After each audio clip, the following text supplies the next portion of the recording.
Así que los invito a que inclinemos el rostro y vamos a orar. Gracias, oh Padre Celestial, por este hermoso sábado que nos regalas, por la nieve en el Pirineo, por el viento, por las bendiciones, por tu amor, por tus cuidados. Te agradecemos, Señor, porque podemos disfrutar en este sábado de tu compañía, de tu palabra. Bendice a Rubén, Señor, guárdalo, y que sean de sus palabras, sean de bendición para cada uno de nosotros. Que no sea él el que hable, sino que seas tú, Señor, a través de él. Úsalo como instrumento tuyo y danos de tu amor y de tu compasión y sobre todo, Señor, perdones nuestras faltas y pecados. En el nombre de Jesús. Amén. Amén. Muy bien, Rubén, el tiempo es tuyo. Dios te bendiga. Muchas gracias, Dalis, y muchas gracias a todos los que estáis aquí en la pequeña pantalla de Zoom que tengo delante de mí, los que supongo que me escucharéis también después desde YouTube. Es el quinto tema, queda junto con este otro más. Un tema que, bueno, siempre genera un poco de controversia por el título, que es eso de la viga en el ojo de Dios, ¿no? Pues empezaré diciéndoos una cosa, y yo es que he sido siempre una persona bastante ingenua, de esas que pues se puede creer cualquier cosa, no piensa que le vayan a engañar desde el principio. Soy mal comprador y mal vendedor, y además me podéis hacer bromas con mucha facilidad. Mi hermano, por ejemplo, lo ha hecho a lo largo de toda mi vida, y nunca se cansa, y yo nunca me doy por aludido. El problema, esto está mal porque al final es simpático, ¿no? Y es casi algo que forma parte de la vida de uno, de su forma de ser, pero el problema es cuando la ingenuidad se convierte ya en estupidez. Y os voy a explicar una cosa que a mí me pasaba, y es que cuando yo iba a la universidad, fijaros, hace ya tanto tiempo tenía pelo, así que os podéis imaginar, ¿no? Yo era tan ingenuo entonces, era tan naif, que creía de verdad, quizá porque estaba estudiando Derecho, no lo sé, que los políticos aún podían mejorar la sociedad. Yo esto lo creía de verdad, y me pasaba horas, porque la política, para mi desgracia, es un tema que siempre me ha interesado mucho, entonces me pasaba horas hablando con mis compañeros de clase, a veces debatiendo, a veces discutiendo sobre este asunto, ¿no? Ahora ya lo miras con el tiempo detrás, ¿no? Lo miras con perspectiva y casi que te da un poquito de risa. Yo no sé cuántos de los que me escucháis pues habréis ido a la universidad. Tampoco sé cuántos en algún momento de vuestra vida habréis pensado que de verdad los políticos podían arreglar el mundo. Pero si me decís que no, entonces ya sois más listos de lo que yo era en ese momento, porque anda que como están las cosas nos da como para pensar en algo así. Y me da igual el color, no estoy entrando en términos ni en temas realmente muy truculentos. Lo cierto es que, como presumo y supongo que al final nuestra iglesia es multicultural y esto es maravilloso, ¿verdad? Hay personas de diferentes nacionalidades que me escucharéis, y si no es así, aunque sea solo por, qué decir, ¿no? Por compartirlo con vosotros, os voy a decir lo que creo que es la política española hoy en día. Y es que un político le dice a otro algo como corrupto, por ejemplo, ¿no? Corrupto, es usted un corrupto. Y el otro le contesta, ya, pero tú más, ¿sí? Y esto vale para cualquier cosa. A lo mejor le dices a un político demagogo, que nunca ha sabido muy bien qué significa demagogo, y el otro le dice, ya, yo sí, pero tú más, ¿no? Y esto se ha ido convirtiendo en una técnica depurada con el paso de los años hasta el nivel de un patio de colegio. Tú más, ¿sabéis? Y estas son las personas en las que todo el mundo, no solamente en España, supongo, hemos dejado en sus manos, ¿no? El futuro de la sociedad, y podemos dar gracias a Dios de que Él venga en algún momento y cercene esto y corte esto para siempre.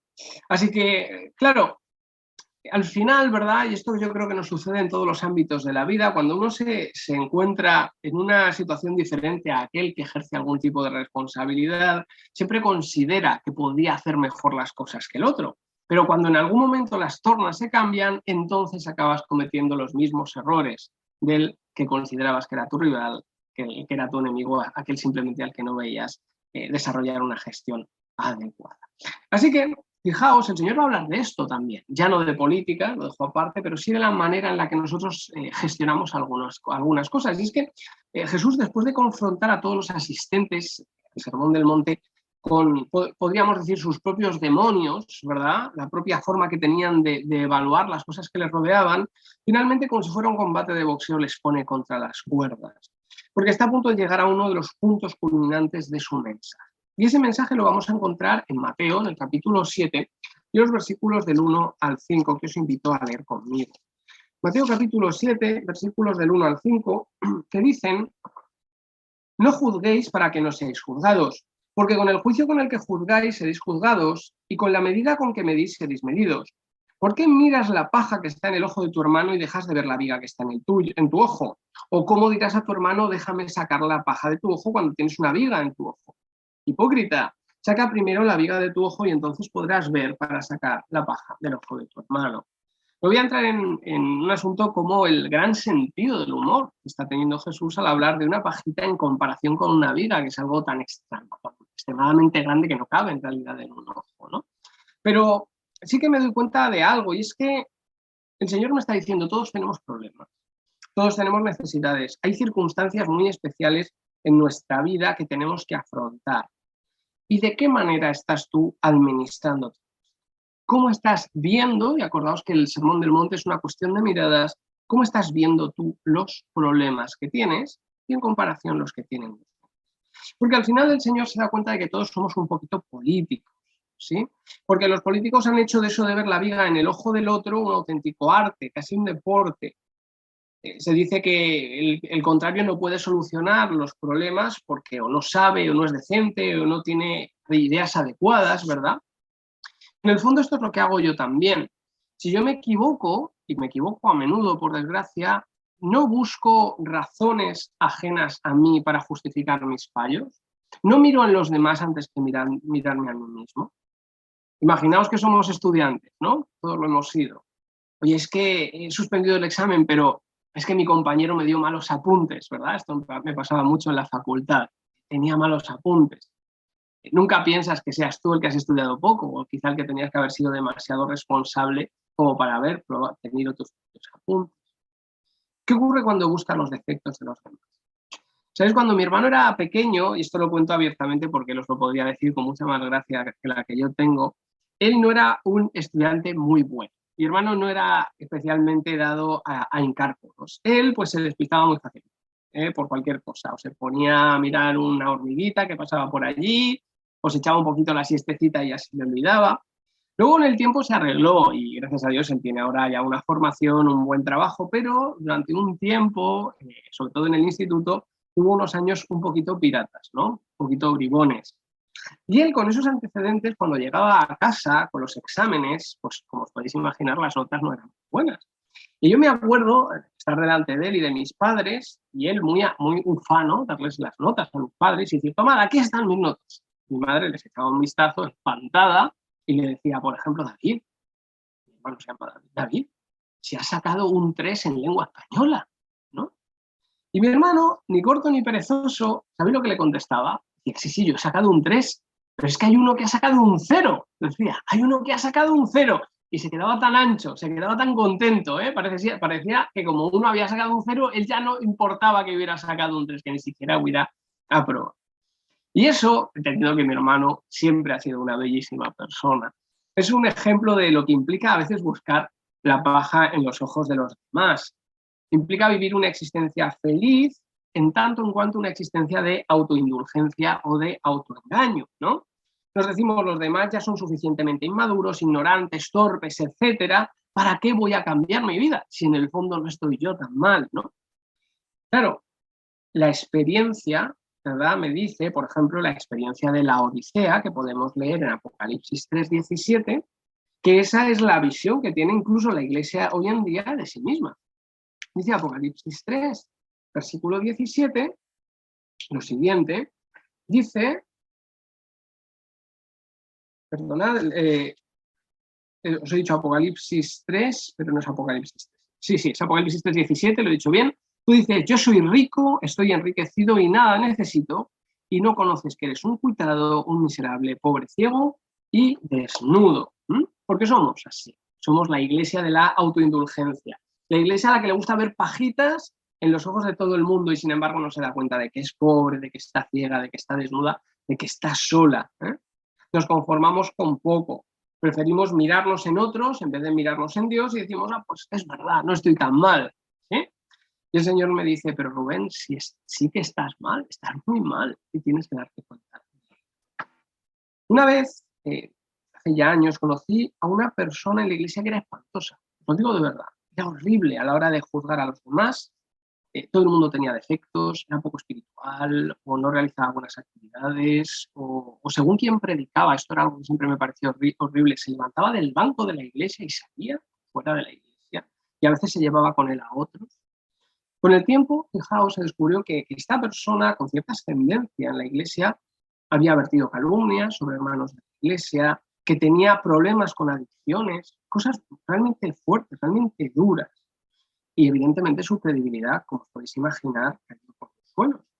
Sin embargo, durante un tiempo el buscar en otros los defectos le había servido para enmascarar los suyos propios. Esto solo pudo durar, evidentemente, un tiempo, porque la verdad siempre sale a la luz. Y yo he descubierto, a medida que ha pasado el tiempo en mi vida, que aquellos que tienden a juzgar a otros en la iglesia y en general en la vida, aquellos que tienden a buscar pajitas debajo de los bancos, suelen ser habitualmente los que más cosas tienen que ocultar y son los que suelen tener las vigas más grandes dentro de sus propios ojos. Claro, hay que reconocer que el acto de distracción más astuto es el que te hace mirar hacia otro lado, ¿no? Incluso a mí mismo mis problemas me pueden parecer menos graves si yo los comparo con los que tienen más. Sin embargo, Jesús, ya lo hemos visto en este capítulo 7, en los primeros versículos, me dice que eso ya no tiene ningún sentido.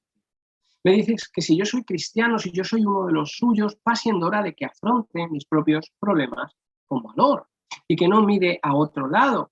Y eso a veces es duro, indiscutiblemente, porque supone un esfuerzo y supone un cambio que consiste en dejar atrás muchas cosas. Y por fortuna, no es un camino que tenemos que recorrer solos, y esa es la noticia.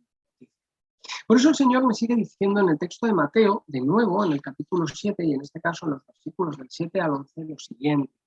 Mateo 7, versículos del 7 al 11, me dicen: pedid y os darán, buscad y hallaréis, llamad y os abrirán, porque todo el que pide recibe, el que busca halla, y al que llama le abren. ¿Qué hombre de vosotros, si su hijo le pide pan, le dará una piedra? Y si le pide un pescado, le dará una serpiente. Pues si vosotros, siendo malos, sabéis dar buenas dádivas a vuestros hijos, ¿cuánto más vuestro Padre que está en los cielos dará buenas cosas a los que le piden?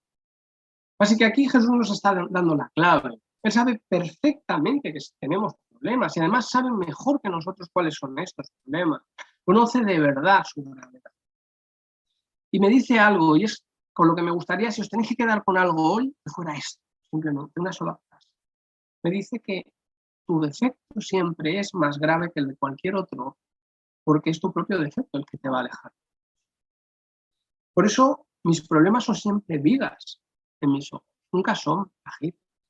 Y tú y yo sabemos cuál es esa enorme viga que está impidiéndonos ver y que está en nuestro ojo. Pueden ser muchísimas cosas, puede ser orgullo, puede ser odio, puede ser prejuicios, quizá te crees mejor que otros, quizás ves cosas que no deberías ver, maltratas a los que te rodeas, a los que te rodean, mientes habitualmente, pues yo qué sé, para salvar el pellejo, para parecer más importante. A lo mejor es que te crees imprescindible, a lo mejor eres una revista, a lo mejor no sientes amor hacia otros. Hay tantas cosas, ¿no?, que los seres humanos hacemos mal, y además, y por desgracia, yo me reconozco en tantos defectos. Jesús me dice: Rubén, yo ya sé todo eso, lo sé mejor que tú. Y por eso también me dice que podemos pedirle que nos ayude en aquello que realmente necesitamos. Porque entonces ya no tendré que solucionarlo yo solo. Porque cuando yo solo intento solucionar mis problemas, me doy cuenta a la larga de que soy inútil, que no puedo. Y entonces automáticamente, como un medio de defensa, como un mecanismo, ¿verdad?, busco los defectos de los demás y esto se convierte en un círculo vicioso. Jesús, lo sabemos bien, le da a cada uno lo que necesita. Si es pan lo que necesita, le da pan. Si es un pescado, le da un pescado. Pero, dice el texto, me lo tienes que pedir, Rubén, pídemelo. No porque yo no sepa lo que tú necesitas, sino porque cuando me lo pides te haces consciente precisamente de que yo puedo suplir tu necesidad, de que yo puedo abordar tu problema, de que puedo darle una solución. Y tenemos que dar ese paso valiente que implica saber que Dios va a actuar en mi vida, que a veces va a darle la vuelta por ello a mi vida, y que eso va a ser un terremoto, y que en ese proceso, si mi vida fuera una casa, ¿verdad?, van a caer todas las vigas y el edificio en el que yo estaba instalado cómodamente va a quedar destartalado, a veces en los huesos. Pero acordaros que os dije el otro día, no pasa nada, Jesús es un carpintero y se le da muy bien construir espiritualmente cosas. Y Él podrá hacerlo, podrá construir de nuevo si yo acepto que tengo algo que necesito que el Señor retoque, ¿verdad?, y renueve. aún puede pasar algo, y es cuando yo tengo la verdadera intención de cambiar, de pedirle al Señor que me ayude, pero no sé bien cómo hacer. Por eso los discípulos le pedían al Señor en ese famoso versículo de Lucas 11:1, enséñanos a orar, ¿verdad? Le decían al Señor, enséñanos, y además lo hacen cuando ven a Jesús orando, es decir, manteniendo esa relación tan especial que él mantenía con su Padre. Nosotros no sabemos orar así. Asombrados se dirigen al Señor y dicen, enséñanos a orar como tú oras. Y es verdad, no sabemos orar. Lo más triste de nuestra vida es que a veces cuando lo hacemos, cuando oramos, cuando hablamos con Dios, en lo que debería ser una experiencia maravillosa que supone confiar plenamente en Él y dejarlo todo en sus manos, no le involucramos realmente en nuestros problemas para que los solucione, sino que a veces le hacemos parte del problema. ¿Cuántas veces nos viene una crisis, verdad? Y por nuestra falta de constancia y nuestra falta de relación con Él, lo primero que hacemos es culpar a Dios de las cosas que nos suceden. Y es entonces cuando buscamos la paja o incluso la viga en el ojo de Dios. Y esto es inseparable del pecado.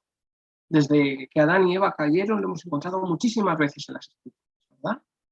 Le decimos al Señor, tú tienes la culpa de esto que me está pasando. Ellos lo hicieron en Génesis 3, ¿verdad? ¿Os acordáis cuando Adán le dice a Dios, sí, es que yo he comido del fruto, pero esta mujer que tú me has hecho a mí, ¿verdad? Al final no es cosa mía, Señor, es que es muy guapa Eva, pero me la podías haber hecho de otra manera, ¿sí? Y cuando el Señor, sin decir nada, le pregunta a Eva y dice, ya es que la serpiente, Señor, y es que la serpiente también la has hecho tú, anda que no hay animales, en vez de una serpiente no podías haber hecho otra especie de borreguito, ¿sí? La serpiente ya no, la serpiente ya se escabulle porque sabe que evidentemente ella es la responsable de todo, ¿no?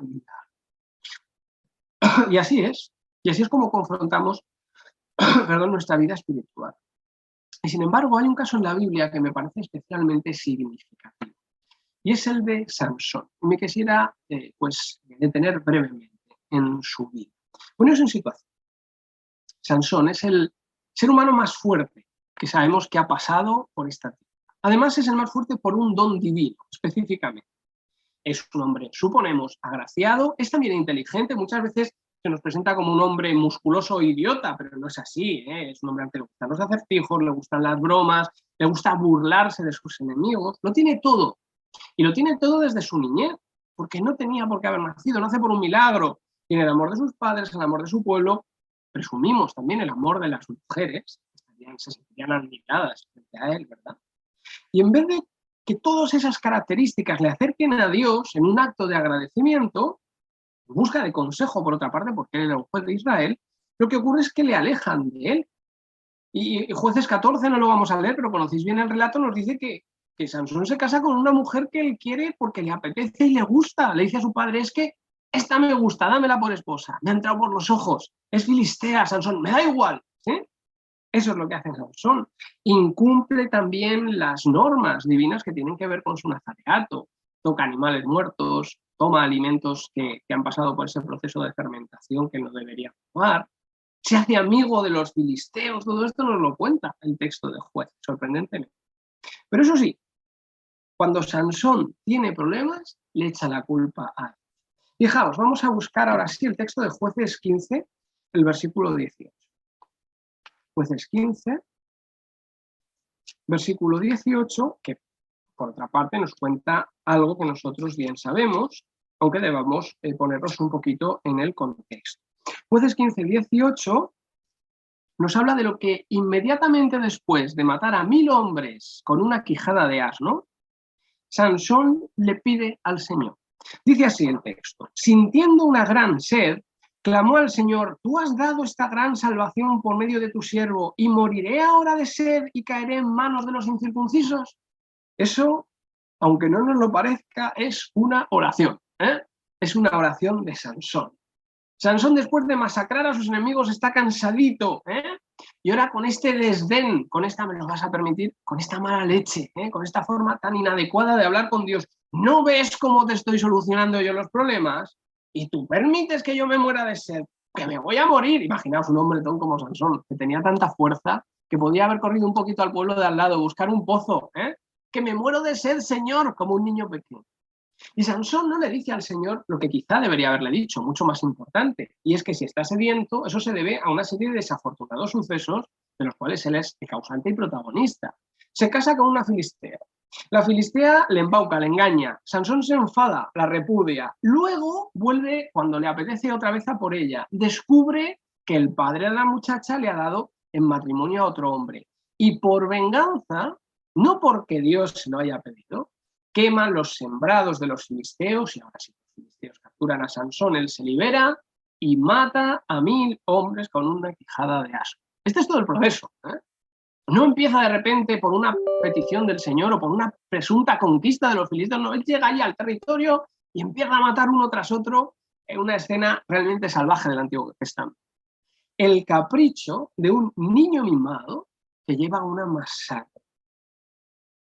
¿Dónde estaba la voluntad de Dios en esto, esa voluntad de la que cacareaba Sansón? A mí me plantea dudas, porque ni siquiera estaba liberando al pueblo en ese momento. Pero Dios era muy malo. Dios era muy malo porque Sansón tenía sed y no le daba de beber. Pero Dios, que es muy bueno, en realidad, permite, a pesar de esas palabras de Sansón, que brote una fuente y va a dar milagrosamente de beber. Esta es la primera oración que encontramos de Sansón en la Biblia. Hay dos. Las dos son escuchadas. Qué lástima que Sansón no hubiera orado más. A veces me planteo, si hubiera sido un hombre de mayor oración, cuántas cosas no podría hacer. Claro, un tipo de estas características, ¿verdad?, como las de Sansón, ya sabemos, no podía acabar bien. Todos conocemos la historia de cómo otra mujer le vuelve a engañar, y aquí rompo una lanza a favor de las mujeres, que sois maravillosas, aunque hay algunas, igual que los hombres, malas. Hay buenas y hombres buenos y hombres malos, y lo que le pasaba a Sansón es que le gustaban las mujeres que no le convenían, especialmente aquellas que eran paganas y además sabía que le iban a traicionar. Y después de juntarse con Dalila, Sansón, engañado casi porque él quiere, pierde el cabello, la fuerza y los ojos por ese orden. Había estado, es irónico, había estado espiritualmente ciego todo el tiempo, y eso le va a llevar a una ceguera física, ¿sí? Él no había sido consciente de sus problemas, no había querido ver sus problemas, no había visto esa viga enorme que había en sus ojos, y ahora Sansón ya no tenía ojos. Y así es como humillado va a actuar por última vez en su vida, que leemos pues, poco después en el capítulo 16 y versículo 28 de Jueces, lo sabemos bien, llevado ante el templo de los filisteos, y allí ora otra vez. Ya le había crecido el pelo, y dice que entonces Sansón clamó al Señor: Señor mi Dios, acuérdate de mí, te ruego, dame fuerza solamente esta vez, para que de una vez me venga de los filisteos por mis dos ojos. Y de verdad que la forma de expresarse de Sansón ahora no es la misma. Señor, por favor, te ruego, si tú puedes. No tiene nada que ver. Qué pena que Sansón no hubiera orado más y mejor. Por fin Sansón se somete y comprende que Dios es el único que puede liberarle de ese problema que había sido tan grande, aunque fuera de manera tan drástica. Porque él, Sansón, siempre había sido su propio problema, había sido su mayor enemigo, el hombre más fuerte del mundo, al que nadie podía doblegar, se doblegó por su propio carácter. Un hombre ciego y prisionero que tiene que reconocerlo ante Dios, porque no había sabido ver sino las pajitas en los ojos de los demás y se olvidó de lo que sus ojos tenían. Así que es una historia triste, dramática, a veces un poco simpática, porque hay que reconocer que Sansón tiene actitudes que nos llaman la atención, ¿verdad? Pero imaginemos que no somos como Sansón, por muchas razones. Quizá la primera porque no somos tan fuertes. Y en mi caso no puedo dejarme crecer el pelo tan largo, ya me gustaría, pero aunque pudiera, creo que no sería tan fuerte como. Imaginemos que ya hemos logrado ponernos al lado del Señor para comprender bien que es Él quien nos puede ayudar. Pues bien, si es así, el Señor me va a dar la clave, la regla esencial para gestionar problemas, para gestionar relaciones, y que se convierte en una norma de convivencia para los cristianos, y que encontramos en Mateo en el capítulo 7 y en el versículo 12. Mateo capítulo 7 y versículo 12, que dice lo siguiente. Dice: así todo lo que queráis que los hombres os hagan, hacedlo también vosotros a ellos. Esto es la ley y los profetas. Esto es lo que nosotros hemos llamado siempre la regla de oro. Y sobre ella hay que decir varias cosas antes de que acabe, que no se vaya muy tarde. En primer lugar, que con Dios a mi lado, haciéndose cargo de mis preocupaciones y de mis problemas, yo ya no juzgo a los demás. Lo contrario de un juicio mal formulado sobre mi prójimo es la regla de oro. ¿Cómo me gustaría que me trataran a mí? Con respeto, pues trato con respeto a otros. con cariño, con amor, pues entonces haz lo mismo con los demás. Jesús establece una secuencia muy sencilla. Yo tengo un problema, yo no me centro en el problema o en el defecto de otro, sino en el mío, acudo a Dios y le pido solución para ello. Y eso me impulsa a tratar a los demás como me debería o como me gustaría que me trataran a mí mismo. Y en segundo lugar es que en esta actitud yo encuentro consuelo para mí, para los que me vean. En la colaboración, en la reciprocidad es donde se forjan amistades en el Señor y donde se resuelven conflictos verdaderos. ¿Sí? Como os decía, tristemente, muchas veces aquellos que están buscando los defectos de los demás son aquellos que necesitan mucho más al Señor. A menudo son personas que han pasado por un proceso de conversión, pero lo han dejado a medias. Y eso es triste y nos puede pasar a nosotros. El Señor dice, conviértete hasta el final. Pon en mis manos todo lo que tú necesites que sea cambiado y yo tengo poder para hacerlo.